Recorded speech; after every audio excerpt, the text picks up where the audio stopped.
मानव जीवन के प्रथम या प्रारंभिक चरणों में मनुष्य ने कभी अपनी इस ऊंची उड़ान और व्यस्त दिनचर्या की कल्पना भी न की होगी। आज मनुष्य अपने अस्तित्व को बचाए रखने के लिए अंधाधुंध इस तकनीकी और वैज्ञानिक दौड़ में शामिल हो चुका है। हालांकि प्रकृति भी इस दौड़ में मनुष्यता के साथ हमेशा रही है, लेकिन आज हम लोगों की वजह से ही कहीं पीछे छूट गई है।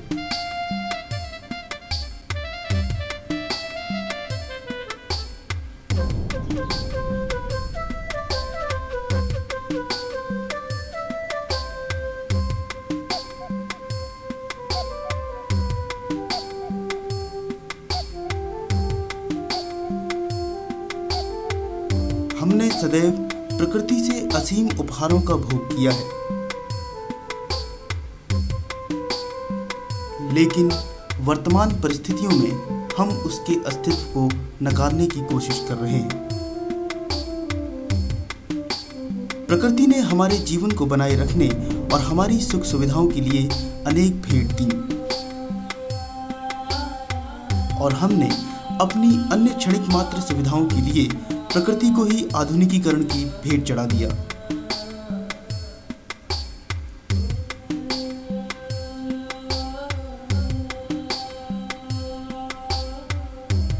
दिन प्रतिदिन तेज रफ्तार से कट रहे जंगलों के कारण उनमें रहने वाले पशु पक्षियों का जीवन विनाश के कगार तक जा पहुंचा है।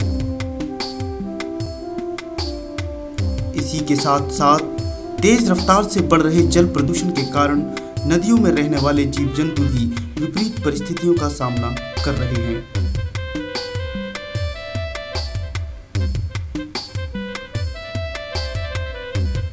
सदियों से अपनी पौराणिक कथाओं, स्वर्णिम इतिहास और अपनी पवित्रता के लिए प्रसिद्ध गंगा आज अपने अस्तित्व को बचाए रखने के लिए संघर्ष कर रही है, और इस संघर्ष का एकमात्र कारण मनुष्य ही है।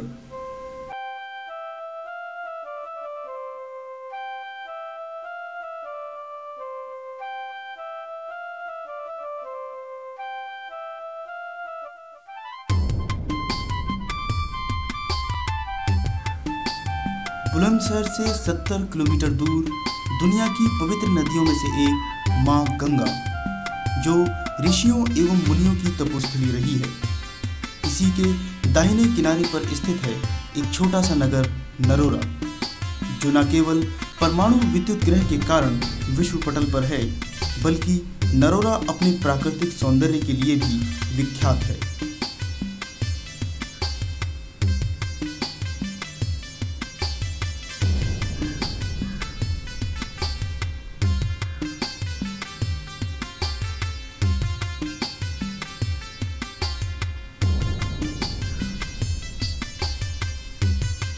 नरोरा बैराज और इसके आसपास का सौंदर्य अनगिनत पर्यटकों के आकर्षण का केंद्र बना हुआ है।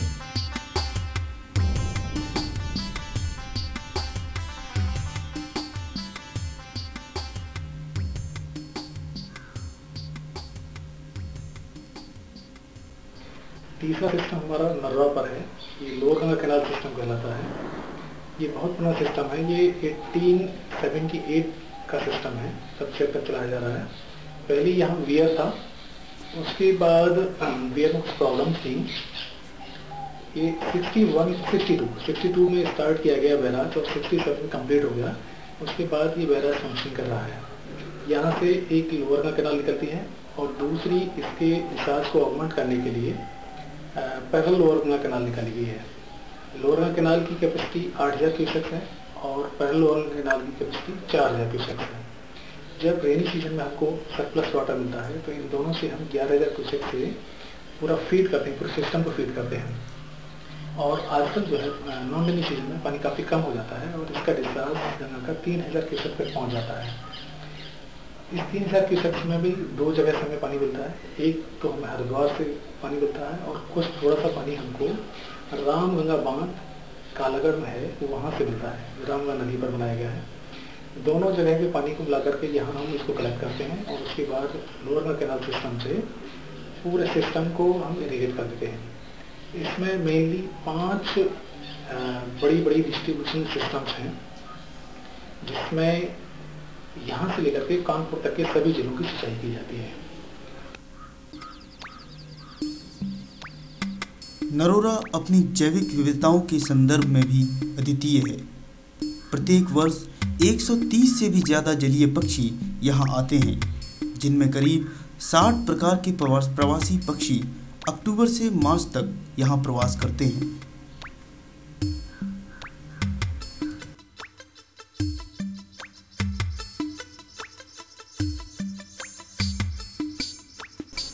रंग बिरंगे विभिन्न हरकतों में लिप्त कलरव करते पक्षी नरोरा की सुंदरता में चार चांद लगा देते हैं।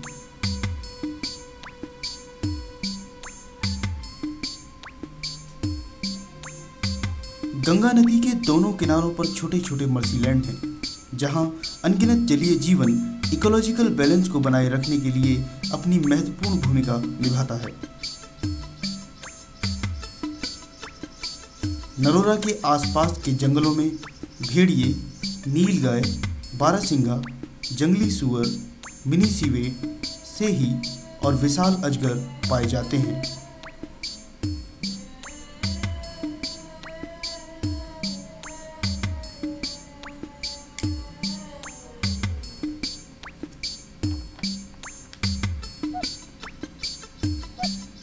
साथ ही जलीय जीवन की श्रेणी में सरीसृप वर्ग के कछुआ, मगर, घड़ियाल एवं विभिन्न वर्ग के सांप एवं स्तनधारी वर्ग में डॉल्फिन एवं ऊदबिलाऊ गंगा नदी में आसानी से देखे जा सकते हैं।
लेकिन ये सिक्के का सिर्फ एक पहलू है।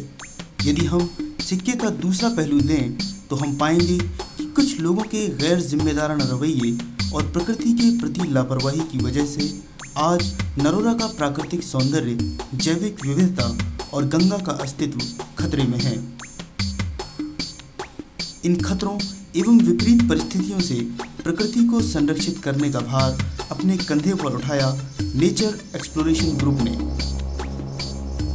नेचर एक्सप्लोरेशन ग्रुप की स्थापना सन 1997 में की गई।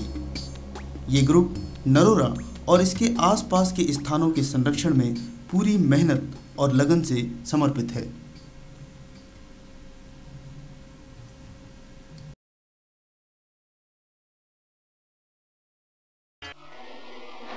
पिछले 7-8 सालों से लाइक माइंडेड लोगों को लेकर हम लोग नेचर कंजर्वेशन के फील्ड में काम कर रहे हैं। इसमें मेनली हमारे नरोरा एटॉमिक पावर स्टेशन के लोग हैं और कुछ वेटरन लोग हैं आउटसाइड के, जैसे चेयरमैन मिस्टर मदन वशिष्ठ है, कर्नल भगवान सिंह जी हैं और ऐसे लोग हैं। और इन लोगों को लेकर हम लोग काम कर रहे हैं। हिंदी गंगा के ऊपर ज़्यादा हमारा इंफेसिस रह रहा है, तो बड़े सौभाग्य की बात है कि हम लोग गंगा के किनारे रह रहे हैं। और अगर इसके कंजर्वेशन में हम अपना कुछ योगदान दे पाएँ तो बहुत अच्छी बात होगी। दूसरा जो है, हमारा जो मेन इंफेसिस है वो ये है कि जो बच्चे हैं स्कूल के या आसपास के, उनके अंदर इको कंजर्वेशन की हैबिट्स को इंस्टिल किया जाए। अब तक के सर्वे और कार्य के अनुसार जो मेन थ्रेट्स हैं वो एक तो हमारे जो गार्बेज है, नॉन बायोडिग्रेडेबल वेस्ट जो है वो है। दूसरा जो है, अगर बेसिन की बात की जाए तो इसमें इलीगल फिशिंग, एक्सेसिव फिशिंग जिसको बोलते हैं, कमर्शियल फिशिंग, पोचिंग। दूसरा जो है आपका सैंड माइनिंग, आइलैंड फार्मिंग। और जो हमारे फिशरमैन हैं वो ज़्यादातर, हमारा जो टारगेट ग्रुप है वो फिशरमैन हैं। उनको अननोनली जो है वो बहुत ही रेयर स्पीसी है डॉल्फिन, जिसके कंजर्वेशन के लिए हम लोग पिछले 4-5 सालों से लगे हुए हैं। वो अननोनली उसको नेट में फंसा लेते हैं और उसकी डेथ हो जाती है। इस कार्य के लिए यूपी फॉरेस्ट, इंटरनेशनल एनजीओ जैसे WWF से टेक्निकल एडवाइस देते रहते हैं हम लोग। नरोरा एटॉमिक पावर स्टेशन से काफ़ी सपोर्ट मिलता है। इरिगेशन डिपार्टमेंट से भी काफ़ी सपोर्ट मिलता है। और स्कूल हेड जैसे प्रिंसिपल्स हैं और ऐसे आसपास के जो सोशल ग्रुप्स हैं उनसे हम सपोर्ट लेते रहते हैं। दूसरा, डिफॉरेस्टेशन एक मेन इशू है। हालांकि काफ़ी जागरूकता आई है लोगों के अंदर, लेकिन फिर भी काफ़ी गुंजाइश है अभी लोगों को एजुकेट करने की। और तीसरा जो है वो है यूज ऑफ पॉलीथीन को डिस्करेज करने की। नदी के अंदर अगर आप देखेंगे तो ज़्यादातर बैंक के किनारे ह्यूज अमाउंट ऑफ पॉलीथीन इकट्ठा रहता है वहाँ पे। तो काफ़ी ज़रूरत है लोगों को ये समझाने की कि जो बायोलॉजिकली डिग्रेडेबल नहीं है ऐसे वेस्ट को यूज ना किया जाए। और इस संदर्भ में काफ़ी काम हमारा ग्रुप कर रहा है, जैसे कि बार बार हम लोग स्कूल के बच्चों को लेके, फॉरेस्ट डिपार्टमेंट के लोगों को लेके, सिविल डिफेंस के लोगों को लेके और बैंक्स के लोगों को लेके हजारों की तादाद में हमने लोगों को लेके रैलियां निकाली हैं। बार बार एग्जीबिशन करते रहे हैं और स्कूल में जाके स्कूल चिल्ड्रंस को समझाते रहे हैं। अच्छे अच्छे स्कॉलर्स और साइंटिस्ट को लेके उन लोगों को समझाने की कोशिश की गई है कंजर्वेशन के लिए।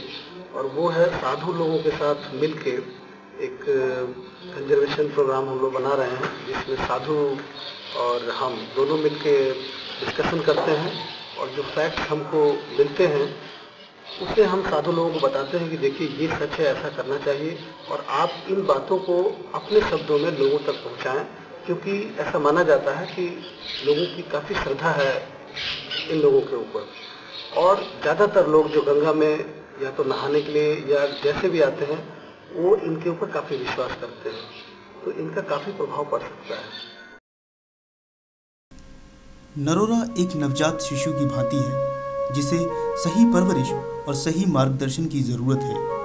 आइए हम सब मिलकर प्रकृति के अस्तित्व को मिटने से बचाएं, क्योंकि प्रकृति के अस्तित्व में ही हमारा अस्तित्व निहित है। प्रकृति ने हमको जन्म दिया, इसका कर्ज चुकाना है। ईश्वर की सौगंध है तुमको, इसे तुम्हें बचाना है।